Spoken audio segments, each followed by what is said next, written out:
This video is about properties and representation of binary tree. Let's first consider the properties of binary tree. There are two properties, both are regarding number of nodes.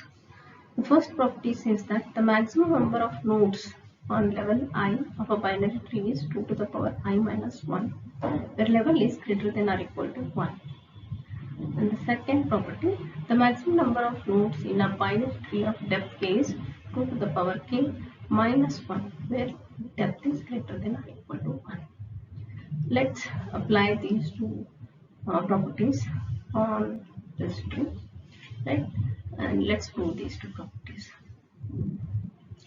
So we consider level 1, I is 1.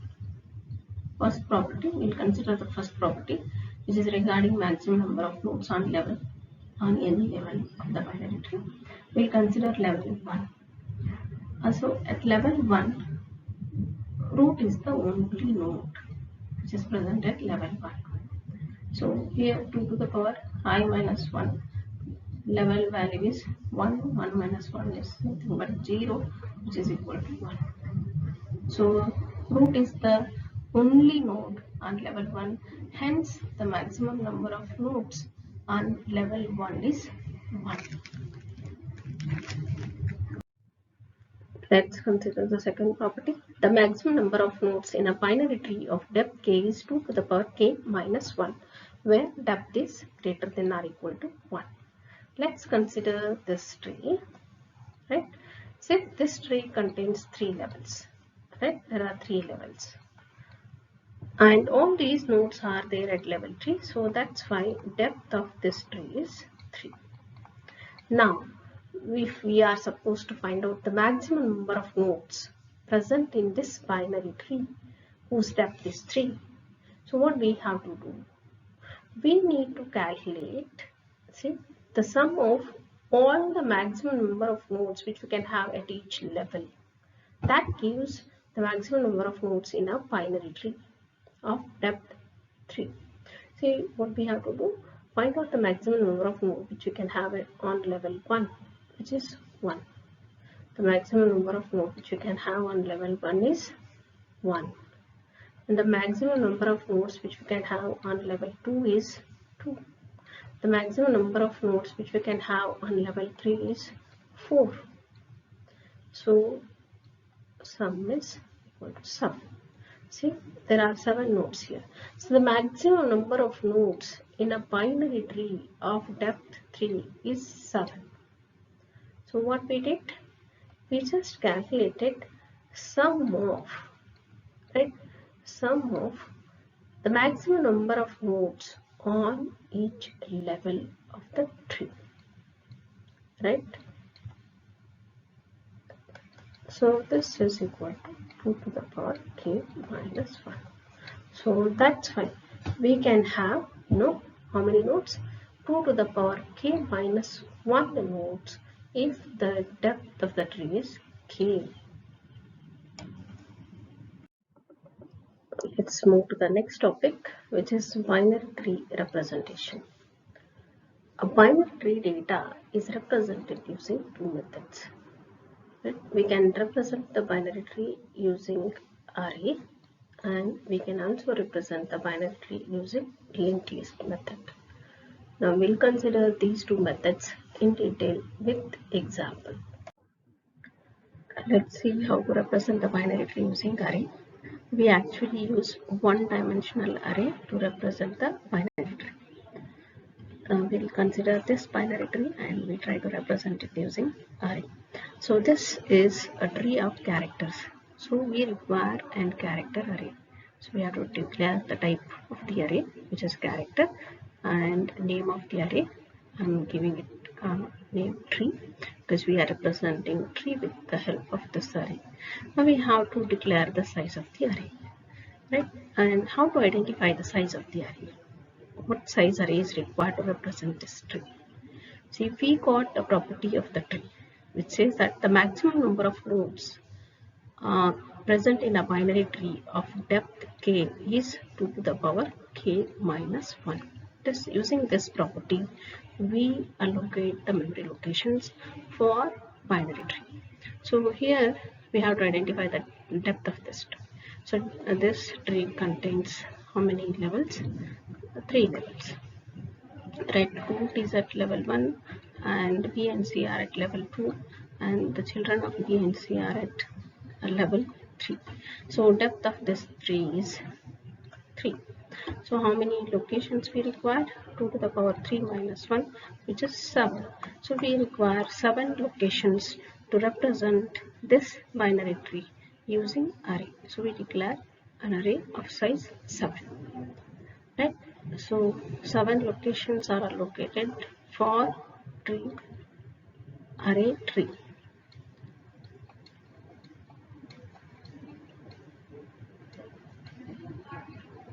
Now we have to store the data which is present in the tree in this array. But how to store the data? At what location we have to store the data A? That we have to decide. So how to decide? See, now we have to assign the numbers here to all the nodes which are there in the tree. We have to assign the numbers from top to down and we have to follow the left to right fashion, right, to assign the numbers to the nodes.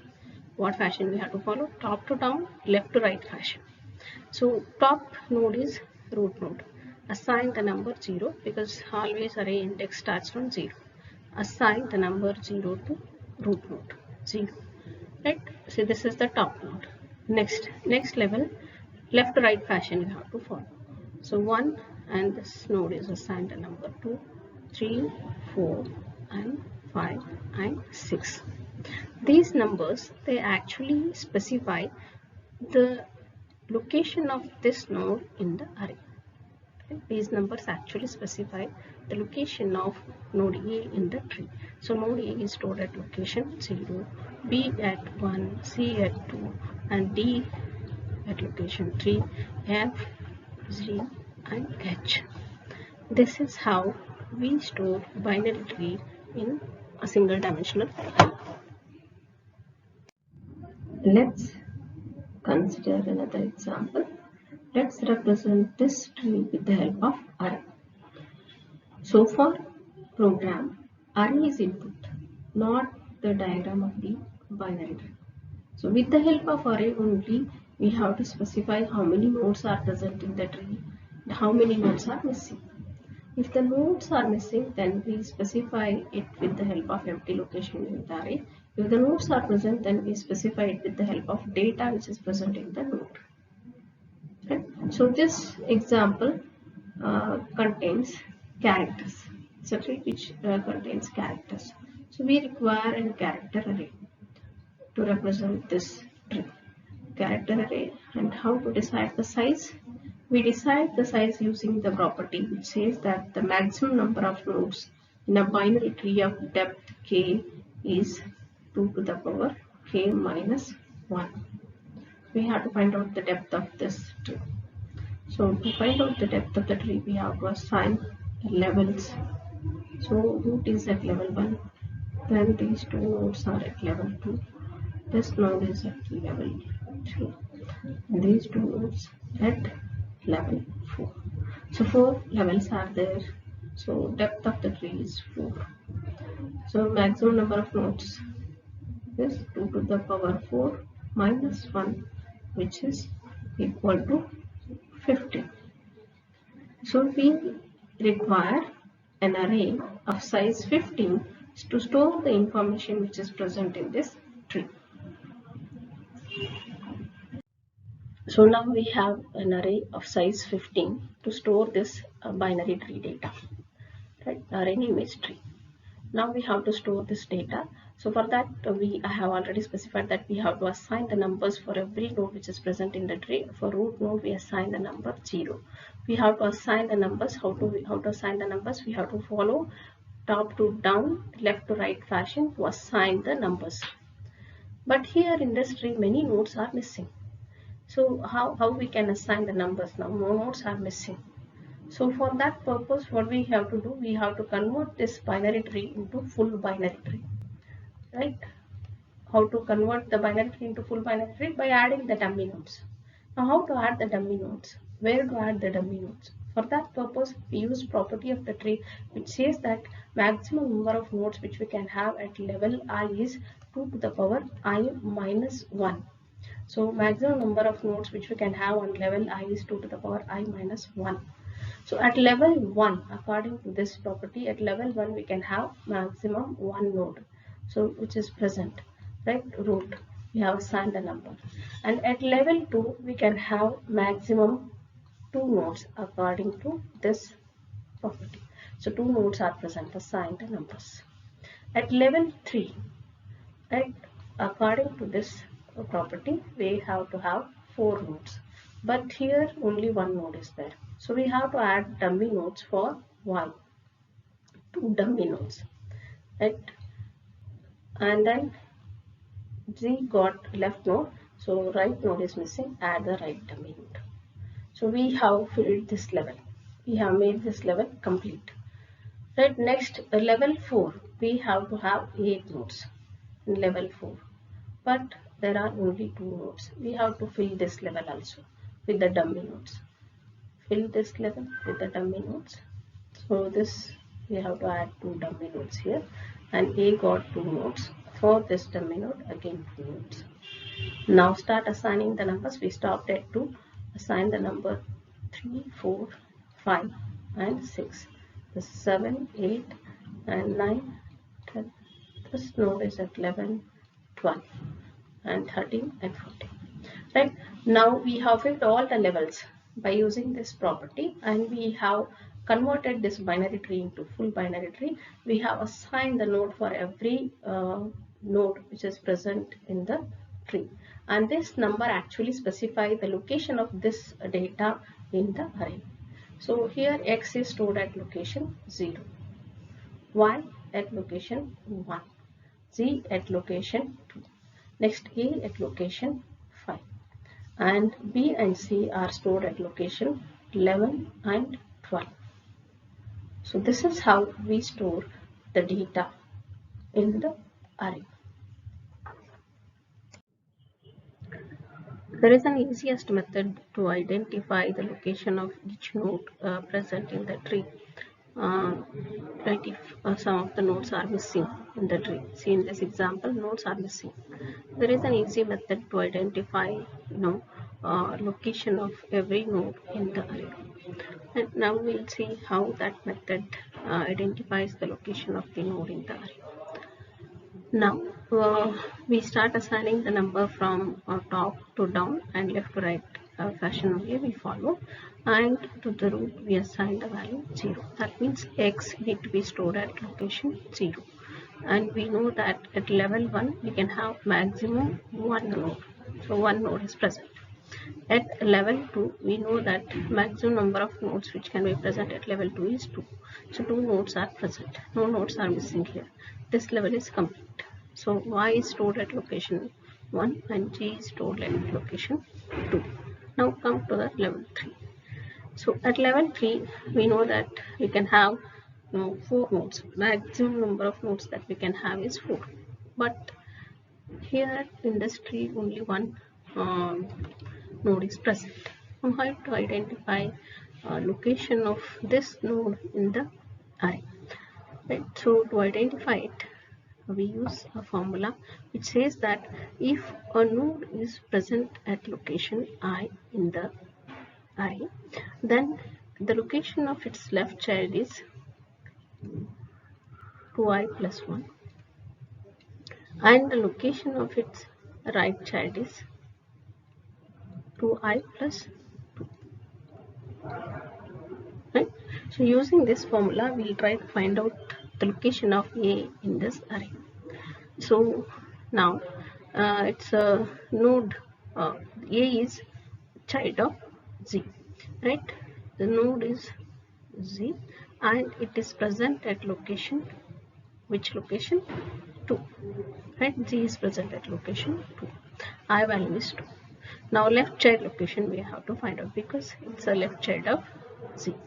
So if the left child will be present at location, we have to substitute the I value, which is 2, 2i plus 1, which is 5. So location of A is 5. So A is placed at location 5. Right? Only it got left child. Now we have to find out the location of B and C, which are at level 4. And at level 4 there are only 2 nodes, but a maximum number of nodes that we can have at level 4 is 8. Right? So we have to identify the location of this B and C in the array. So to identify that, see, note the B and C are children of A. So A is present at location, what location? 5th location. I value is 5. So we have to identify the left child value and the right child value. So left child value is 2i plus 1. Substitute the I value, which is 5. 2i plus 1, which we get 11. Now right child value is 2i plus 2. I value is 5. So we get the value 12. So the left child we have to place at location 11 and right child at 12. So B is placed at 11 and C is placed at 12. So this method also you can use to identify, location of each node in the array. Right? In this method also we are, considering the same property itself, the maximum number of nodes which we can have at every level. Right?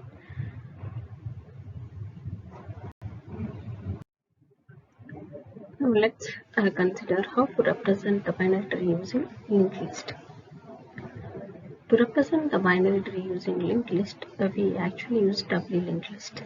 Right? We use doubly linked list to represent the binary tree. And we know that in a doubly linked list, every node consists of 3 fields. Right? First field is used for storing the address of the left child. Second field is used for storing the actual data. Third field is used for storing the address of the right child. So this is the representation of a node of a doubly linked list. It contains 3 fields. Right? So first field, address of the left child, and second field contains the data, and the third field we have to store the address of the right child here. Let's consider an example binary tree, and we represent it using the linked list. This is linked list representation of the binary tree. Say check out every node present in the tree is replaced with a node of the doubly linked list. A doubly linked list node contains 3 fields. First field is used for storing the address of the left child. Second field we store the data, and the third field is used for storing the address of the right child. And the first node of the tree will be pointed by a pointer called root node, with the help of which we can access the whole tree. Now see how leaf nodes are represented. We'll consider I, which is a leaf node. Here see the node of the doubly linked list. The data is I, and left pointer, left child and the right child are assigned a value null. This I is not having left child and right child. So thank you for watching this video.